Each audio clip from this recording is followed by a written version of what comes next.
시청자 여러분 안녕하십니까? 지금부터 존경의 안보 정론을 시작하겠습니다. 자, 이번 시간에는요, 이 외교 안보 관련 핵 문제와 관련해서 맨 먼저 여러분께 전해드리도록 하겠습니다. 지금 우리 한반도의 안보군요, 이 북한의 핵 때문에 정말 사상 최악의 위기에 와 있어요. 이게 다 문재인 때문이죠. 문재인이가 이제 누굽니까? 이 김정은한테 완전히 홀라닥 속아가지고 말이죠. 자, 5년간을 우리 국민과 국제사회를 대상으로 사기극을 벌인 거나 마찬가지다. 이런 비판을 많이 받아오고 있는데 바로 그 사기를 당하는 바람에 사기를 한 명만 당했나요? 서훈, 정의용, 그 당시 특사단으로 같이 갔잖아요. 이 사람들이 전부 사기를 당한 거예요. 사기 당하고서도 전혀 반성의 기미가 없어요.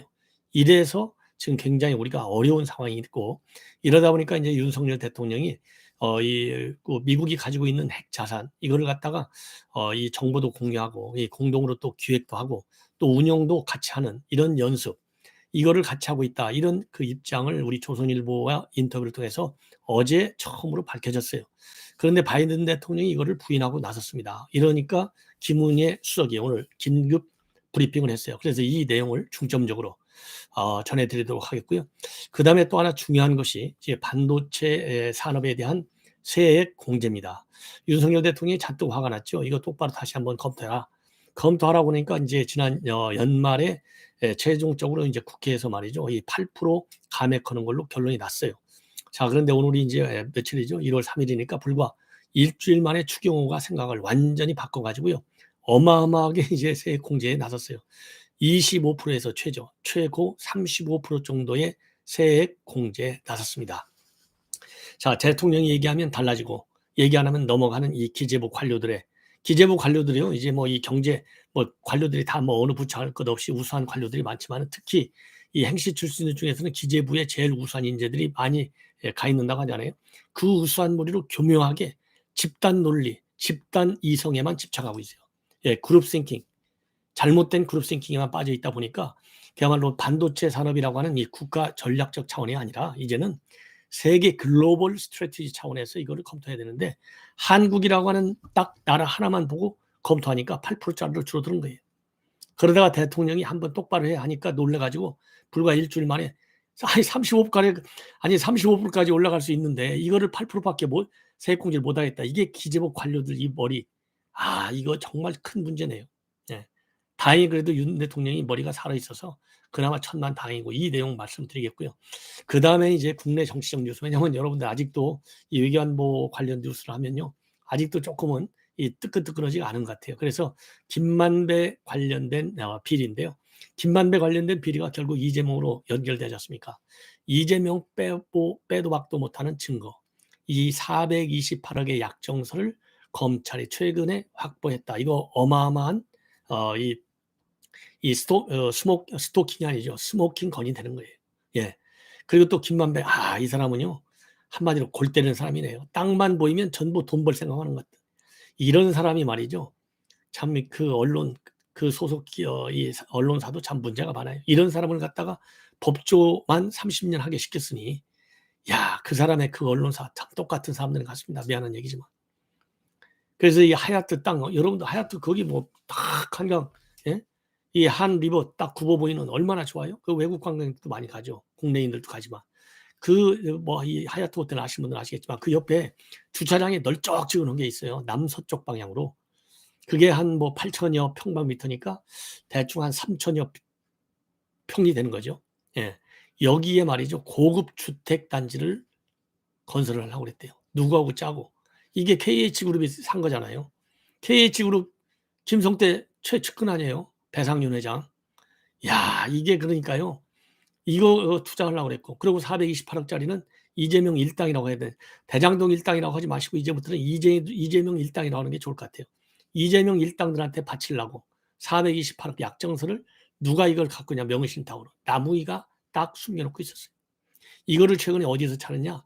유동규가 만든 이 회사 유원홀딩스 있잖아요. 유원홀딩스가 사실은 제가도 그랬잖아요. 그 당시에 한참 이게 작년이 아니네요. 2021년도 2022년도 마찬가지지만 계속 될 때 이게 저수지다. 이게 페이퍼 컴퍼니다. 여기에 대장동 수익이 다 감춰져 있을 것이다. 이렇게 얘기를 했는데 그게 맞아요. 유원홀딩스 압수수색 자료를 검찰이 분석하고 있는데 그동안에는 이 자료를 놓쳤어요. 왜? 이 파일명이 뭐 대장동 비슷한 게 들어가 있으면 검찰이 찾기라도 쉽잖아요. 그런데 이거를 전혀 엉뚱한 이름 갖다 저장해 놓으니까 뭐 1차 분석할 때는 몰랐는데 다시 분석하면서 찾아냈어요. 이야, 검찰 그래도 믿을 만한 이 마지막 수사기관이 검찰이에요. 그래서 이러한 내용, 저도 이제 좀 흥분이 되다 보니까 이만배가 아니고 김만배하고 이재명이 얘기하다 보면요, 정말 열받아가지고, 예. 그래서 이런 내용을 여러분께 전해드리도록 하겠고요. 자, 이 시간에도 이 빠짐없이 이렇게 저에게 좋은 댓글 올려주시는 여러분들께 정말 고맙다는 말씀을 드립니다. 그 올려주신 분들 마주 자주자주 많이 올려주시고 계셔서 고맙다는 말씀을 드리고요. 이제 아침이나 낮이나 밤이나 올려주신 분들, 몇 분들은 제가 참 이 알만한 분들도 있고 또 거의 다 제가 이 닉네임을 써가지고요. 아는 분들이 거의 없어요. 대단히 유감스럽게도. 그래서 평소에 저를 아는 분들은 저한테 제가 오늘 아침에도 문자 하나 받았어요. 저는 참 몰랐었는데 이 닉네임으로 돼 있어갖고 이 한 분은 닉네임이 아니고 그게 실명이더라고요. 저한테 제 명함을 가지고 있었는지 제 전화번호로 좋은 아이디어가 왔는데 그 아이디어는 제가 나중에 좀 그것도 외교안보 사안인데요. 여러분께 소개를 해드릴겠고 그래서 중요한 제보나 좋은 아이디어가 있으면은 저의 전화번호로다가 이제 올려주시면은 제가 여러분들께 꼭 이 방송을 통해서 활용도 하고 제가 또 이 논평하는 데도 활용을 하고 또 이 정부나 아니면은 이 국민의 힘에 좀 자극이 될 수 있는, 왜냐하면 총선에 치면 안 되니까요. 그런 제언이 있으면은 또 제가 보도를 해드리도록 하겠습니다. 그래서 다른 방송에서도 말이죠. 전화번호, 이메일 이런 걸 통해서 제보를 받는데 저도 금년부터는 제보를 받아갖고 이 김어준이가 100만, 제가 보기에 한 달 안에 100만 갈 것 같고 1월 9일 날 이제 문이 열리는데 1월 9일 날 열리면 지금도 한 35만쯤 갔을 거예요. 한 일주일 안에 1월 달 안으로 100만 가는 게 맞는데 제가 김어준한테 밀릴 게 뭐가 있어요? 김어준 밀릴 거라고 하는 것은 가짜 뉴스를 제가 할 줄 모르는, 이거 하나 빼놓고는 제가 김어준이한테 질 이유가 없지 않습니까?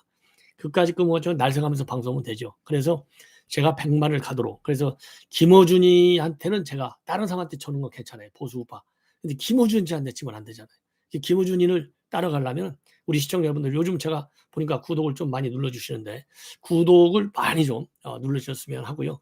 댓글은 바쁘신 분들 달리기 어려실 테고 구독 그리고 좋아요 많이 눌러주셔갖고 김어준이를 이 가짜뉴스 판치는 거를 반드시 막는 그런 역할을 할 수 있도록 저에게 기회를 주시면 대단히 고맙겠습니다.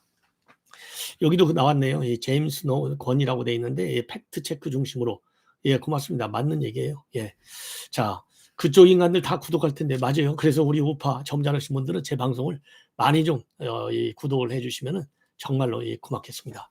자, 제 전화번호들 다 아시죠? 제가 이따 여기 댓글에 올려놓겠습니다. 전화번호하고 이메일 주소를 올려놓을 테니까요. 거기에 많이 좀 이 제보를 해주시면 고맙겠습니다. 자, 먼저 우선 이거 굉장히 중요해요. 김은혜 수석이 오늘 긴급 서면 브리핑을 했어요. 뭐냐면은 이 바이든 대통령이 노를 한 거 있습니다.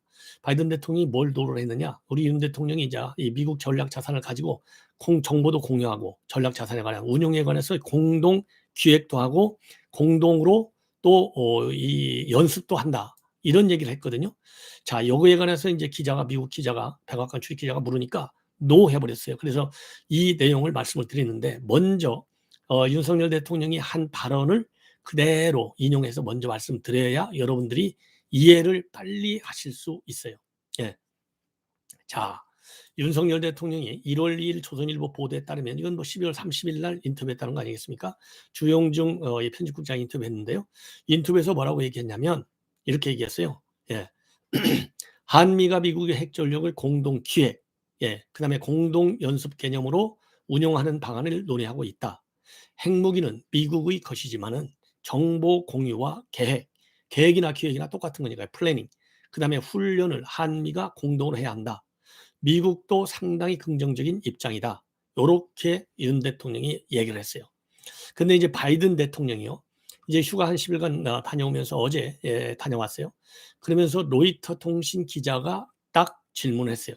근데 여러분들 제가 이걸 정확하게, 저는 팩트 사실이 아니면 보도 안 해요. 저는 원래 하여튼 콩 심은 데 콩나고 팥 심은 데 팥나야 하는 게 제 성격이에요. 여러분도 아시겠죠?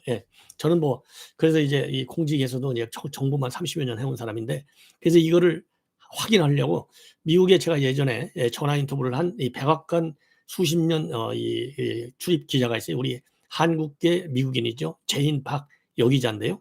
이분 제가 한번 모셔서 전화 인터뷰 한 적이 있어요. 이분한테 제가 전화를 걸어서 직접 확인했습니다. 확인했더니 이게 뭐 헬기가 내려오면 헬기 시끄러워 갖고 잘 들리지도 않는데요. 근데 뭐 바이든 대통령 기도 못 얻고 약간 또 치매 현상도 있어 갖고 엉뚱한 얘기하고 이런 얘기가 있잖아요. 들리지도 않는다는 겁니다. 그런데 그 백악관으로 들어가는데 레지던스로 들어가는데 이 로이터 통신이 질문을 한 거예요. 예, Mr. President, are you discussing joint nuclear exercise right now? 이렇게 질문한 거예요. 그러니까 이 얘기는 지금 뭡니까? 지금 한국과 joint nuclear exercise, 공동 핵 연습을 하고 있느냐? 이렇게 질문한 거예요. 그 정확히 워딩이 Are you discussing joint nuclear exercises with South Korea right now?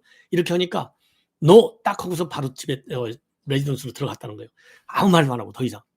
야 이게 그래서 이걸 가지고 No 하니까 지금 윤 대통령은 긍정적 반응을 보이고 있다라고 대답을 했잖아요. 이 두 대통령이 정면으로 상충되는 발언을 한 거예요. 예. 그러니까 윤 대통령은 정보 공유, 공동 계획, 공동 연습 이게 세 개 키워드예요. 그리고 그다음에 포지티브하다. 미국도 긍정적이다. 이건데 아니 바이든 대통령이 노 해버리니까 이거 뭐 윤 대통령이 그런 거짓말한 거냐 이렇게 되는데 윤 대통령은 저는 뭐 제가 잘 아는데 이분은요 거짓말 하나도 안 해요. 저하고 비슷해. 절대로. 그 지금까지 거짓말한 거 봤어요 윤 대통령이 한 번도? 예. 모른다 그러고 아니 뭐라고 질문하시죠? 묻기까지 하잖아요. 이렇게 신중한 분인데 그러니까 이제 이게 놀래가지고 이 김은혜 수석이 조금 전에 서면 브리핑을 통해서 뭐라고 얘기하고 있느냐? 한미 양국은 북핵 대응을 위해서 미국 보유 핵 전력 자산의 운용에 관한 매진하는 운용에 관한 정보의 공유, 공동계획, 이에 따른 공동 실행 방안. 여기서는 이제 연습이라고 안 하고요. 김은혜 수석은 공동 실행 방안이라고 그랬어요. 근데 윤 대통령은 공동으로 훈련을 한미가 공동으로 해야 한다. 이렇게 있어요. 훈련, 엑서사이즈를. 예. 근데 이제 여기에서 그럼 바이든과 이 훈련 부분에서 윤석열 대통령의 차이점은 바이든은 이 로이터 기자가 joint nuclear exercise 이 뉴클리어를 중간에 들어갔어요. joint exercise 안에 사이에 뉴클리어가 들어가 있고 그리고 윤석열 대통령의 경우에는 훈련을 이런 미국의 전략 자산 관련해서 핵 자산과 관련해서 훈련을 공동으로 한다. 그러니까 뉴클리어라는 말은 딱 마지막 말에는 안 들어가 있고 전체 맥락으로 보면 윤 대통령도 당연히 전략 자산과 관련해서 공동으로 훈련한다. 그러면 조인트 뉴클리어 엑서사이즈 그게 뭐 조인트 난 뉴클리어 엑서사이즈 할 수 없잖아요. 사실상 같은 얘기라고 볼 수 있어요. 이런 같은 얘기를 미국은 노, 한국은 예스한 거예요. 근데 이 대목에서 김수석이 얘기한 거하고 저의 해석이 달라요. 김수석은 뭐라고 얘기했느냐? 이거 조인트 뉴클리어 엑서사이즈 이거를 핵전쟁 연습이라고 김은혜 수석은 발표를 했어요. 그러면서 이거는 핵 보유국들끼리 하는 건데 한국은 당연히 핵 보유국이 아니니까 백악관에서 이 바이든 대통령이 노 한 것은 지극히 당연하다. 그렇게밖에 답을 할 수 없다. 그래서 윤 대통령이 얘기한 거하고 바이든 대통령이 얘기한 거는 다르지 않다. 같은 얘기다. 이렇게 이 입장을 내놨는데 저는 달라요. 그런 뭐 핵 보유국이 아니냐 이런 차원에서의 핵 전쟁 연습이냐 이런 차원이 아니고 윤 대통령이 왜냐하면 조인트 엑서사이즈 지금 윤석열 대통령의 전제가 뭐냐면 핵무기를 가지고 얘기하는 거예요. 미국이 가지고 있는 핵무기를 가지고 조인 엑서사이즈 하겠다는 거예요. 그러면 이 얘기도 결국은 조인 뉴클리어 엑서사이즈 똑같아요. 로이터 기자 질문이 정확한 거예요. 너 지금 말이지 프레지던트 미스터 너 지금 조인트 뉴클리어 엑서사이즈 right now 지금 바로 하고 있어? 딱 이 얘기잖아요. 그러니까 벌써 이 얘기는 제가 윤석열 대통령 답변 해석하는 거 로이터 기자 해석이 똑같잖아요.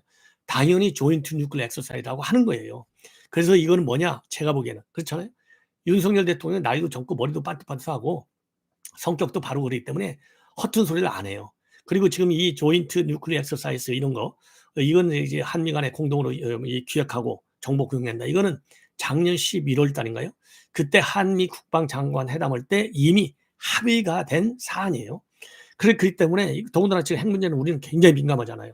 윤 대통령의 넘버원 프라이어티가 뭡니까? 이 핵 문제예요. 사실 외교안보 관계에서는 제가 보기에는 당연히. 그런데 바이든 대통령의 경우는 한국의 핵, 북한의 핵은요 저 밑에 있어요. 자, 제일 큰 게 뭐겠어요? 우크라이나 있죠. 그다음에 중국 지금 이제 패권 경쟁. 그다음에 대만 문제가 있잖아요. 그다음에 또 이제 중동 이란 문제가 있잖아요. 그러니까 한국의 북한 핵이라고 하는 것은 바이든의 프라이어리티 순서에서는 저 뒤로 밀려 있어요. 근데 윤 대통령은 맨 앞에 있어요. 그러니까 윤 대통령이 이걸 정확히 아는 거예요. 바이든 대통령은 아직 별로 관심이 없는 게 아니라 우선순위에 밀려. 그런데다가 바이든 대통령 가끔 중요 이슈에 관해서 사람 이름도 틀리게 하고 엉뚱한 얘기도 하는 경우가 있어요. 실수. 그래서 노라고 했을 수도 있다. 이건 제인 방아트로 제가 지금 여러분께 논평하는 식으로 물었더니 그럴 가능성도 배제할 수 없다. 그렇게 얘기를 하더라고요. 그래서 이게 joint exercise, 이 뉴클리어가 붙더라도 또 붙지 않더라도 핵 전략 자산을 두고 윤 대통령이 하기 때문에 거기에는 당연히 joint exercise 안에는 이게 광의 개념이냐면 그 디테일한 개념 중에 하나가 뉴클리어 핵 전쟁 연습도 당연히 들어가야 되는 거지. 아니 핵 문제와 관련해서 공동으로 조인트 엑서사이즈 하는데 핵 전쟁을 염두에 두지 않고 얘기한다? 그러면 이건 뭐 페이퍼워크이죠. 더군다나 지금 김정은이가 뭐라고 하고 있어요. 내가 마음에 안 들면 핵단추 눌러버릴 거야. 이렇게까지 협박하고 있는데 미국의 핵 전략 자산 정보도 공유하고 기획도 플래닝도 같이 하고 그럴 때의 엑서사이즈도 같이 한다. 그러면 뉴클리어 엑서사이즈를 얘기하는 거고 핵전을 염두에 두고 얘기하는 거죠. 그래서 저는 이 김은혜 수석이요. 제 방송 보는지 안 보는지 모르겠는데 대통령도 제 방송 대통령 할 것 없이 민주당 이재명도 제 방송 많이 볼 텐데 이거 다시 추가적인 설명을 내놔라. 이게요, 이게 그냥 적당히 이런 얘기는요, 김은혜 수석도 훌륭하신 분인데, 이렇게 짤막하게 입장을 내갖고는요, 오히려 오해만 더 많이 일으켜요. 그래서 자세하게 얘기해라. 이렇게 얘기하는 게 정답이에요. 바이든 대통령이 이거 김은혜 수석이 이렇게 브리핑했다. 이렇게 바이든 대통령이라든가 또 누구죠? 그 설리반 안보보좌가 얼마나 기분 나쁘겠어요. 그럼 바이든 대통령이 거짓말했다는 거야? 너네 대통령 옳은 얘기하고? 제가 미국의 설리반 자리에 앉아있더라도 불쾌하게 생각하죠. 이럴 때는요, 윈윈으로 나가야 돼요. 그러니까 분명하게 팩트냐 난 팩트냐를 가지고도 따지기는 따지되 이거 외교 관계잖아요.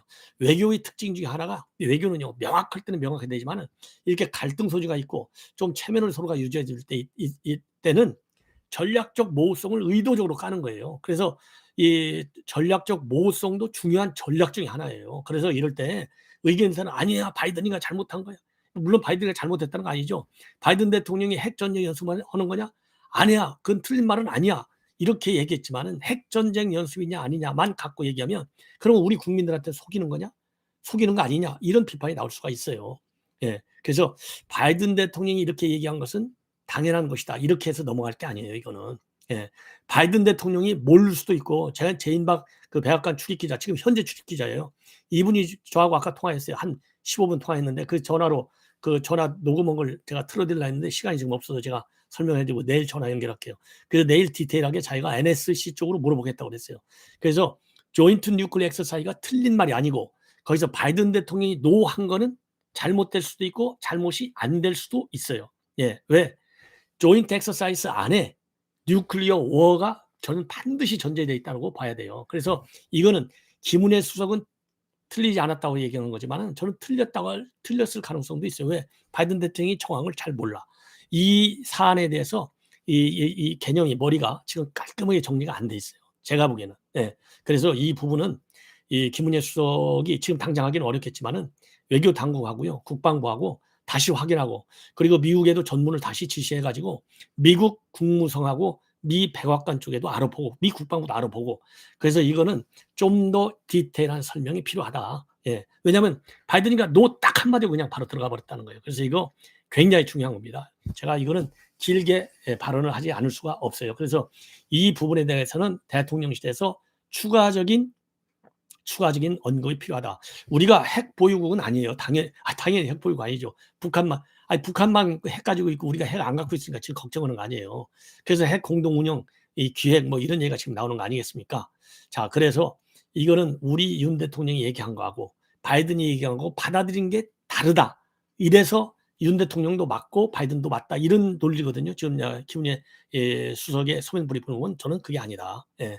뭔가 어디선가 오해의 이 소지가 굉장히 많다. 그 오해의 소지는 바이든 대통령이 아직 디테일한 인텔리전스 이 보고를 받았거나 당연히 받았겠죠. 받았는데 지금 팔로업이 지금 제대로 안 되고 있는 상황일 가능성이 크다. 이렇게 보여져요. 이런 게 말이죠. 지금 북한하고 중국에 주는 의미가 굉장히 다릅니다. 아니 미국하고 핵 운용과 관련해서 공동 플래닝하고 엑서사이즈 한다는데 핵전 대비도 안 해? 이거 그러면 맨날 종이 쪼가는 거 갖고 합의하는 거죠. 우리 국민들이 볼 때도 이런 윤 대통령이 그럼 핵 정책을 믿을 수 있는 거야? 당장 나올 수가 있죠. 이거는 잘못된 거예요. 제가 보기에는. 저도 뭐 실수할 수가 있겠지만은 전 확실합니다. 확실. 예, 잘못됐다. 자, 그리고 또 다른 관계를 좀 말씀을 드리려고 했는데, 이 외교안보 관계 이번에 신년 인터뷰에서 한 걸 했는데, 그거는 다음 시간에 하는 걸로 하고요. 그 다음에 반도체 투자에 관해서 이 추경호 장관이 오늘 정부가요, 공식 입장을 내놨어요. 한마디로 해서 지금 8%짜리를요, 지금 대기업의 경우에는 한 25%까지, 그리고 이제 이 반도체 2차 전지 같은 국가 전략 기술 시설 투자 세액 공제율을 8%에서 15% 올리고, 그리고 투자 증가분에 대한, 그러니까 이게 세액 공제가요, 두 가지가 있어요. 하나는 이 기본 그 공제가 있고, 이거는 이제 10%를 올리고, 그 다음에 금년도에 투자 증가분에 대해서는 또 10%의 추가 이 공제도 한다. 이렇게 발표를 했어요. 그래서 단기분 공제가 있고 3년 평균보다 많이 투자한 금액에 적용되는 이 증가분 공제가 있는데, 이 단기분 공제는 8에서 15%로 하고 대기업은, 그리고 대기업과 중견기업은, 그리고 중소기업은 16%에서 25%까지 올려줘요. 삼성의 경우에 1조를 투자한다면 1,500억 원을 세금 감면 받을 수 있고, 그리고 신성장 원천기술 산업의 경우에는 2023년도 금년도 한시로 대기업은 6%, 중견기업은 10%, 중소기업은 18%로 상향이 조정됩니다. 그리고요, 증가분 세액 공제율은 모든 산업에 대해서 2023년도 한시로 최대 10%가 적용이 돼요. 그래서 2011년도 이후 중단됐던 임시 투자 세액 공제를 다시 살린 겁니다. 그래서 이런 거를 다 종합적으로 보면요, 대기업의 경우에는 최대 25%, 중소기업은 최대 35%의 세액 공제율이 적용이 됩니다. 자, 그리고요, 이렇게 되면은 지금 이제 미국의 경우에는요, 25%고 대만 5%이기 때문에 우리가 훨씬 더 많이 공제해 준다. 그리고 세수 감소는요, 총 2024년도 내년이죠. 내년은 마이너스 3.3조 6,500, 그리고 2025년은 마이너스 1조 3,700, 26년에는 마이너스 1조 3,700원이 되는데, 그래서 3조 6천억 정도의 세액 부담이 감소될 것으로 추정을 했습니다. 자, 그래서 이게 한 열흘 만에 말이죠, 이렇게 입장이 선회했는데, 기재부 정말 똑바로 대통령을 모셔야 될 거 아니겠느냐. 대통령이 지시를 하면 되고, 하루아침에 지시 안 하면 그냥 이상한 안으로 해서 밀어붙이는, 세수 하나를 살 게 아니라 국가 전략 기술 산업을 육성한다, 이런 큰 이 빅 픽처를 보면서 뭐 세액이 됐든 정책이 됐든 이런 거를 연구 검토해야 될 거 아니냐. 예, 지나치게 이 공무원답게 탁상머리 이 아이디어만 갖고는 나라가 망할 수 있다, 이런 위기의식을 좀 기재부 관리들 가져야 될 것 같아요. 자, 그다음에는 이제 간단하게 말씀을 드리겠는데요. 자, 천화동인 1호 명의신탁 약정서를 검찰이 확보했습니다. 그래서 이 428억을 어디로 주느냐? 이거 뭐 이재명 일당이죠. 유동규, 그다음에는 남용, 김용, 정진상, 이 사람들한테 가는 거 아니겠어요? 자, 왜 그 사람한테 가는 거라고 볼 수밖에 없고, 그러면 명의신탁으로, 이 명의신탁은 누구 이름으로 되어 있냐면 남욱으로 되어 있는데, 이게 왜 이게 됐느냐? 이게 말이죠, 이 약정서를 언제 작성했냐면요, 2021년도 4월에 작성했어요. 2021년도 9월부터 이게 언론에 이게 터지기 시작했잖아요. 이 작성은 누가 작성했냐면 정민용 변호사가 작성했는데, 정민용이는 누구냐면은 남욱이가 이 성남도시개발공사에 심어놓은 이 남욱의 최측근이에요. 예, 서강대학교 법대 후배. 이 사람이 이제 정민용 변호사가 이걸 작성해가지고 남욱 명의로 이제 이 명의 신탁이 딱 되어 있는 건데, 지금 이제 검찰에서 보는 거는 이 사업 이게 왜 남욱 명의로 될 이유가 뭐가 있느냐? 이거 김만배 건데, 이거 이제 김만배가 지금 이제 이재명이 일당들한테 준다고 약속을 했잖아요. 그런데 이제 이게 안 주려고 버티고 약정 금액이 자꾸 떨어지니까 유동규가 야, 너 돈 좀 내. 압박을 했는데도 불구하고 안 주잖아요. 그러니까 남욱을 시켜갖고 야, 네가 이거 명의신탁도 해. 또 약정서도 만들어라 그래. 그러니까 남욱이가 지 밑에 있던 이 정민용에는 뭐 이 보안이 믿을 수 있는 거 아니에요? 최측근이니까. 그래서 2021년도 4월에 약정서를 써달라, 이렇게 해가지고 이거를 받아가지고 명의신탁까지 딱 맞춰 놓은 것이 지금 서울신문에서 단독으로 보도하고 있어요. 근데 서울신문에서 이 428억짜리 이거 약정, 이거를 갖다가 이 여러 차례 단독 보도를 한 바 있어요. 지난 12월 중에도 한번 했죠. 그런데 그런데 그 당시에 말이죠, 이거 왜 이재명 일당한테 갈 돈이 맞느냐? 김만배가 말이죠. 지분이 30% 되니까 필요할 때 써라. 내가 잘 보관하고 있을게. 이런 얘기를 했다고 유동규가 폭로한 바 있어요. 그러니까 이제 정진상이가 뭐라고 얘기했느냐? 저수지에 넣어둔 거죠. 이렇게 얘기를 했어요. 저수지에 넣어둔 거죠. 이거는 이 정진상의 구속영장에 딱 나와 있는 얘기예요. 이건 그러니까 뭐 빼도 박도 못하는 얘기입니다. 예. 자, 이걸 보면은 예, 지금 이 약정서 내용에 나와 있는 대로 저수지에 넣어둔 거죠. 요거는 확실하게 예, 지금 이제 이재명 일당들 걸로 볼 수밖에 없어요. 왜? 아니 정진상이가 이 누굽니까? 이재명이 최측근 중에 측근이잖아요. 이제 정진상이가 저수지에 넣어줬다. 아, 이 얘기는 뭐 직거라는 얘기죠. 직거 아닌데 어떻게 저수지에 넣어줬다고 봅니까? 그래서 검찰에서는 이 돈이 이재명의 선거자금으로 쓰였을 가능성, 여기에 의혹을 갖고 조사를 하고 있는 거예요. 그래서 2014년도에 성남시장 재선 때, 17년도 대선 경선 때, 2018년도 경기지사 선거 때, 이럴 때 선거자금으로 쓰였을 가능성이 큰 게 아니냐, 이런 의혹을 지금 하고 있는 상황입니다. 자, 이렇게 해서요, 이제 이재명이 계속 도망가려고 노력을 하고 있는데 결국은 이제 잡히는 게 아닌가, 이런 생각이 들어요. 예. 자, 그리고 말이죠. 마지막으로 이제 김만배가 지금 이제 이 남산 하얏트 호텔 땅에다가 이제 또 이 고급 주택을 지으려고 그랬어요. 이 남산 하얏트는요, 이 남산에 있는 그랜드 하얏트는 2019년도 12월부터 KH그룹 소유로 넘어갔어요. 자, 그래서 이 호텔 부지의 타운하우스를 이제 분양해서 떼돈을 벌려고 했던 거예요. 그러면 KH그룹은 뭐냐? 김성태 최측근인 배상윤 회장의 소유로 되어 있고 매출이 한 4조 정도 되는 어마어마한 대기업이나 마찬가지예요. 예. 그래서 남산 하얏트 호텔 남서쪽에 보면요, 이 지역이 용도가 주거지구로 돼 있대요. 8개 필지인데 총 8,757평방미터, 약 한 뭐 2,900평 정도 되죠. 이 땅이 호텔 전체 땅이 한 10% 정도가 되는데 주차장으로 쭉 사용해 왔는데 뒤로는 남산이 있고 배수 임산이에요. 한마디로 얘기해서 뒤에는 산, 임산, 배산 임수장. 그러니까 앞에는 한강. 이게 얼마나 이게 명당짜리이자 뭐 이 집터로도 최고잖아요. 여기에 세월 최고 수준의 고급 주택을 지으려고 했다는 겁니다. 자, 그랬는데 이게 왜 안 됐느냐? 이게 이제 2021년도 9월에 대장동 사건이 터지니까 이게 이제 안 된 거예요. 포기한 거예요. 자, 그래서 이 아파트를 지으려고 운중동에다가 왜 고급 타운하우스 하나 해가지고 이게 문제가 됐잖아요.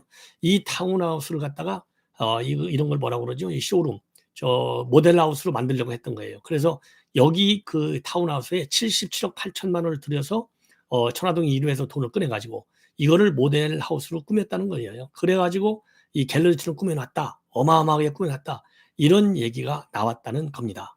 그리고 이 운중동 타운하우스, 이 모델하우스는요, 정영학 회계사의 녹취록에도 나와 있다는 거예요. 근데 그 녹취록에 김만배가 뭐라고 했냐면 그분 따님이 살아, 이 대목이 나와가지고 이게 누굽니까? 그 당시 이 조재현인가요? 조재현 대법관, 조재현 대법관의 딸한테 주려고 한 것이 아니냐, 이러한 의혹이 많이 나오니까 이 조재현 이 대법관이 온갖 딸들 뭐 어디서 살고 있는지, 뭐 자기 어디서 살고 있는지 주민등록번호 싹 다 공개했잖아요. 그래서 이거는 좀 거짓말한 거 아니냐, 이러한 이 얘기까지 이제 나온 바 있어요. 그래서 이 김만배가 이 잔꾀를 부려가지고 자, LH 5, 6, 4억 그 땅 부지도 김만배가 손대려다가 못하고 이 대장동 사건이 터지니까 지금 남산 하얏트 이 KH그룹이 가지고 있는 그 주차장에다가 또 아파트 고급 타운하우스 지려다가 안 하고, 이 김만배는요, 이 기자 신분을 갖고 전부 부동산 투기만 하려고 작심한 사람이에요. 자, 그러니까 이제 약정서까지 이제 걸려 써놓은 거 있죠. 이러다 보니까 극단적 선택을 하지 않을 수가 없는 거예요. 왜? 은닉자금 다 찾아내잖아요. 그리고 약정서 어디로 누구한테 가는 것도 다 검찰이 찾아낼 가능성이 커지잖아요. 그러니까 극단적 선택을 한번 시도했는데 또 살고는 싶어갖고 제대로 또 끊지를 못했어요. 그래서 지금 살아있어. 살아있으니까 이게는 이제 하느님이 말이죠. 너는 진실대로 검찰에서 밝혀라, 이 명령을 내리는 거예요. 하느님의 명령을 거역하면 죄인이 됩니다. 물론 이미 죄인인데 용서받지 못하는 죄인이 돼. 그래서 김만배는 모든 걸 다 저버리고 유동규 같이 내가 잘못한 건 내가 뭐 죄 받지 딱 하고 전부 폭로를 해라. 폭로가 아니라 실토를 해라. 이렇게 제가 뭐 부탁한다고 김만배가 듣겠냐마는 저는 분명하게 참 김만배 정신 똑바로 차려가지고요. 어설프게 죽는 신용하지 말고, 예, 신용 말고 당당하게 죄가를 받을 배짱을 가져라. 아니, 돈 벌려고 사기치고 다닐 때는 배짱 좋게 다니고 걸리니까는 죽으려고나 하고, 이거 치사한 사람 아니에요, 인간이? 예. 자, 이것으로 본 방송 마치겠습니다. 오늘 어떻게 방송하다 보니까 제가 이것저것 확인할 게 좀 많아가지고 늦어졌어요. 자, 대신해서 또 좋은 뉴스로 계속 보도해 드리겠습니다. 대단히 감사합니다.